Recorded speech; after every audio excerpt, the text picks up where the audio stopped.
Salam sejahtera, terima kasih karena bersama dengan saya di Nazilin Unity Channel. Selepas meneliti kandungan asal daripada berita Malaysia kini, saya mau kongsikan dengan Anda, ini identiti sebenar adun-adun yang berbincang nak minta rasuah itu. Pertama, mereka ialah yang melibatkan individu berjawatan tinggi di sebuah negeri. Itu pertama. Kalau nak tahu siapa mereka ini, kita mula tahu. Malam ini kita nak tahu dan kita mula tahu dapat meneka siapa mereka ini karena beberapa dokumen ataupun beberapa pendedahan yang kita telah teliti daripada naskah asal Malaysia kini dalam laporan awalnya. Pertama sekali, kata laporan itu ianya melibatkan, skandal itu melibatkan individu berjawatan tinggi di dalam sebuah negeri. Itu pertama. Yang kedua, clue kedua yang boleh kita teka siapa orang yang terlibat dalam skandal rasuah yang menjijikkan ini ialah ianya melibatkan pemimpin tertinggi sebuah negeri. Dengan lebih kata mudah, pemimpin tertinggi. Dalam sebuah negeri, pemimpin tertinggi yang kita tahu ialah sama ada ketua menteri atau menteri besar. Itu sajalah yang ada di Malaysia ini, ketua tertinggi ataupun pemimpin tertinggi sebuah negeri. Hanya ketua menteri atau menteri besar, kerana ia dikatakan adun. Adun ini atau ketua menteri dan menteri besar adalah dipilih daripada kalangan ahli Dewan Undangan Negeri. Jadi, maknanya kalau ikut laporan asal Malaysia kini ini, maknanya ianya melibatkan pemimpin tertinggi sesebuah negeri.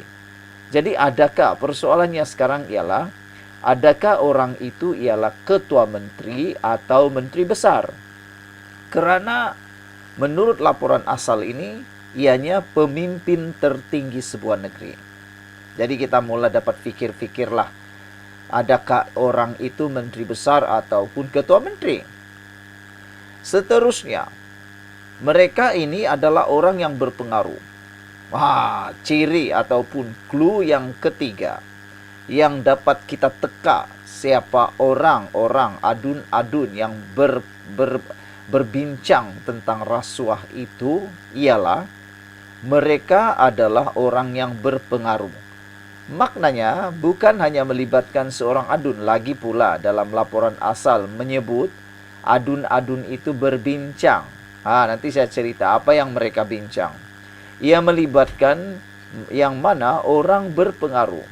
Perkara ketiga yang paling penting ialah ia melibatkan orang berpengaruh. Maknanya saudara-saudara sekalian, orang berpengaruh itu mestilah mempunyai akar umbi kekuatan yang betul-betul diperlukan. Saudara, seterusnya ialah kalau dilaporkan atau kalau didedahkan perkara ini dengan lebih dalam lagi atau lebih terdedah lagi, clue yang keempat ialah akan menimbulkan kesan yang besar dari segi politik dan pribadi kepada pemberi maklumat. Jadi maknanya orang ini memang ada pengaruh politik yang besar. Persoalan pertama timbul balik. Siapa ahli politik itu, adun-adun ini, dan adakah ianya melibatkan menteri besar ataupun ketua menteri, dan di mana negeri itu? Sehingga kan bayangkan pengadu atau pemberi maklumat ini sendiri tidak berani untuk melaporkan secara direct to the point kerana beliau takut akan ada kesan politik dan peribadi teruk kepadanya. Jadi dia memohon untuk perlindungan penuh. Selain itu, pemberi maklumat itu juga berkata dia sanggup menyerahkan semua bukti kepada SPRM, malah memberi keterangan di mahkamah jika dia diberikan perlindungan. Sekarang ini tiada pilihan. Apa yang pemberi maklumat ini lakukan ialah dia telah pun merayu kepada Perdana Menteri Anwar Ibrahim Yang mana sebelum ini Anwar Ibrahim pernah berikrar dia tidak akan berkompromi dengan rasuah dan untuk campur tangan dalam perkara itu. Maknanya hanya satu, jalan selamat dan jaminan tetap kepada pemberi maklumat ini, yaitu Perdana Menteri yang ke-10. Sekarang Datuk Seri Anwar Ibrahim bila tahu perkara ini, kita yakin dia akan bertindak dan akan membantu memberikan jaminan kepada pemberi maklumat ini. Sudah tentu Anwar Ibrahim akan orang pertama yang dahulu tahu tentang perkara ini. Kata pemberi maklumat ini, saya yakin Perdana Menteri mahu kes ini disiasat. Jadi saya mohon bantuannya, katanya. Jadi seakan-akan daripada apa yang kita baca ini, saya yakin, kata pemberi maklumat ini, saya yakin Perdana Menteri mahu kes ini disiasat. Jadi saya mohon bantuannya. Adakah ini clue bahwa ianya melibatkan negeri pembangkang? Ini hanya satu andaian kita lah, ramalan kan. Sebab apa yang dinyatakan dalam laporan asal Malaysia kini ini ialah, saya yakin, kata pemberi maklumat itu, saya yakin kalau Perdana Menteri tahu perkara ini dan dia memang berikrar untuk tidak berkompromi dengan rasuah, saya yakin Perdana Menteri mahu kes ini disiasat, katanya. Jadi saya mohon bantuannya. Maknanya ada harapan mungkin kes ini berlaku di negeri pembangkang. Mungkin di negeri pembangkang kerana belum tentu Anwar mahu kalau itu berlaku di negeri kerajaan. Kan? Walaupun Anwar sudah berikrar, tetapi daripada apa yang diklukan oleh pemberi maklumat ini, dia yakin Perdana Menteri mahu kes ini disiasat. Mungkin clue ini memberikan sedikit petanda bahwa kes itu mungkin berlaku di negeri pembangkang. Saudara-saudara sekalian, ketika dihubungi peguam pemberi maklumat ini, yaitu Izwan Azmi, mengesahkan anak guamnya bersedia untuk tampil, mendedahkan butiran skandal itu dan menjadi saksi jika diperlukan. Bagaimanapun, anak guam saya mempunyai pertimbangan tertentu, katanya. Izwani berkata dia akan hadir ke Ibu Pejabat SPRM di Putrajaya sekali lagi untuk mengulangi kebimbangan anak guamnya untuk mendapatkan perlindungan untuknya. Perdana Menteri dalam hal ini tiada pilihan lain, melainkan segera memberi jaminan kepada pemberi maklumat berkenan perlindungan sebagai saksi. Seterusnya memastikan gejala rasuah yang nampaknya masih berlaku dapat dibenteras hingga ke akar umbi oleh SPRM, apalagi jika ia dilakukan secara berjemaah dan tanpa segan silu. Sumber pendedahan ini ialah daripada Malaysia Kini.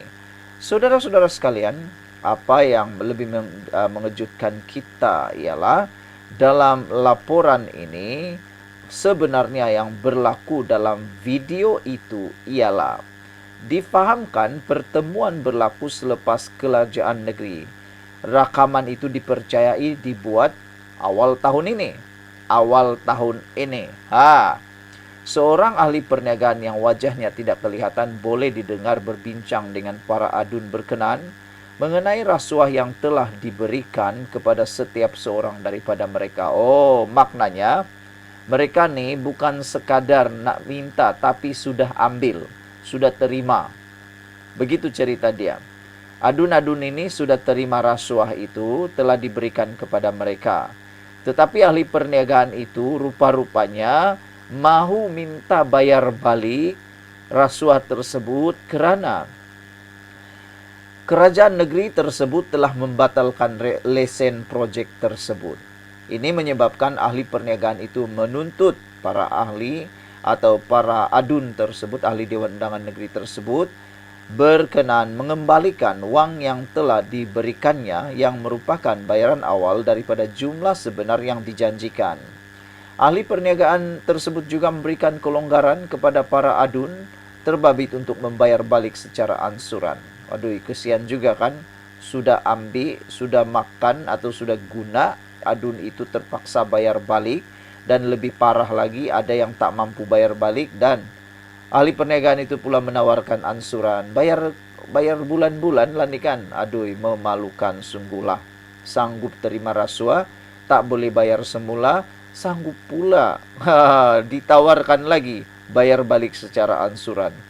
Jumlah yang disebut mencecar ratusan ribu, dan dalam satu case seorang ahli politik veteran. Oh, ini satu lagi clue identiti adun tersebut, yaitu dalam satu case, kata laporan ini, seorang ahli politik veteran diingatkan dia akan menerima hampir 3 juta ringgit Malaysia jika urusan itu berjalan lancar.